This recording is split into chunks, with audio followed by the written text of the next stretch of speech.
My name is Laurie Anderson. I live in New York. I'm an artist, which it says on my passport, but I do a lot of different things: music, pictures, different things.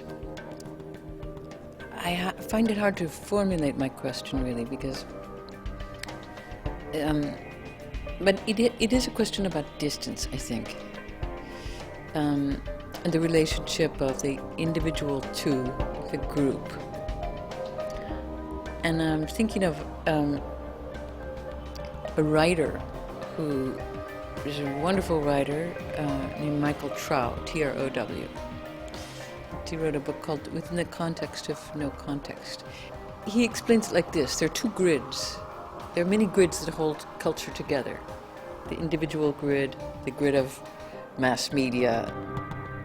And he talks about when the middle distance falls away, that means there are only two grids: the grid of the individual and the grid of the mass media. So the individual is always comparing himself or herself to the mass media, preventing the individual growth of that person in the way that they would like, because they're always kind of going, how do I look up there? This is maybe a particularly American obsession. You can see it on shows like American Idol. Everybody wants to be the star. What Trow also says is the biggest celebrities, of course, are products. The biggest celebrities are Coke, where it's dependable and meaningless, which is how people are encouraged to be,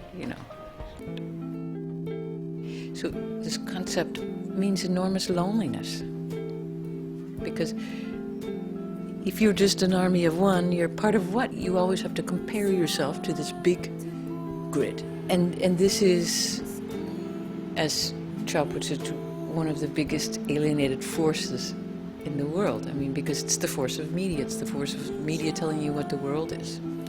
It comes down to the question of how does an individual relate to the group in the 21st century?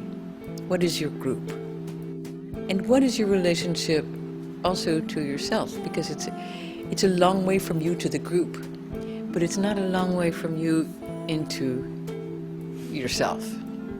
So how do you grow? How do you measure this distance?